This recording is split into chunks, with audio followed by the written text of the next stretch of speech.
ഒരിക്കൽ നായ്ക്കളുടെ ഓട്ടമത്സരം നടക്കുന്ന വേളയിൽ വെറുതെ ഒരു രസത്തിന് ഒരു ചീറ്റപ്പുലിയെ കൂടി ഉൾപ്പെടുത്തി.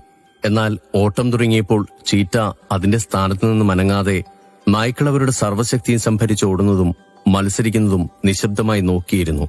മത്സരം അവസാനിച്ചു. അതിലൊരു നായ വിജയിച്ചു.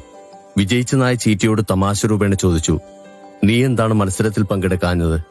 ചീറ്റ പറഞ്ഞു, "നിങ്ങളോടൊപ്പം ഓടിയാൽ ഞാൻ തന്നെ ജയിക്കുമെന്ന് എനിക്കും നിങ്ങൾക്കും കാണുന്നവർക്കും ഇത് നടത്തുന്നവർക്കും അറിയാം. അത് എനിക്ക് പ്രകൃതി നൽകിയ കഴിവാണ്.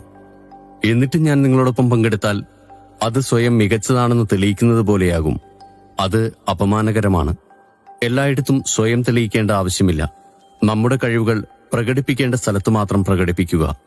അല്ലെങ്കിൽ മികച്ച തീരുമാനം മിണ്ടാതിരിക്കുക എന്നതാണ്. ചിലർ ബോധപൂർവം നമ്മളെ കുറ്റപ്പെടുത്താനും താഴ്ത്തിക്കെട്ടാനും ശ്രമിക്കും. അവരെയൊക്കെ ആ രീതിയിൽ കണ്ട് തഴഞ്ഞേക്കുക. അവരെക്കാൾ നമ്മൾ വലുതാകുമോ, നമ്മളെ മറ്റുള്ളവർ കൂടുതലായി ശ്രദ്ധിക്കപ്പെടുമോ എന്ന ഭയം മൂലമാണ് ഈ പ്രഹസനമെന്ന യാഥാർത്ഥ്യം നമ്മൾ മനസ്സിലാക്കുക. നമ്മളെയും നമ്മുടെ കഴിവുകളെയും തിരിച്ചറിയേണ്ടവർ അറിയുന്നുണ്ട്, വിലയിരുത്തുന്നുണ്ട് എന്ന സത്യം മനസ്സിലാക്കുക.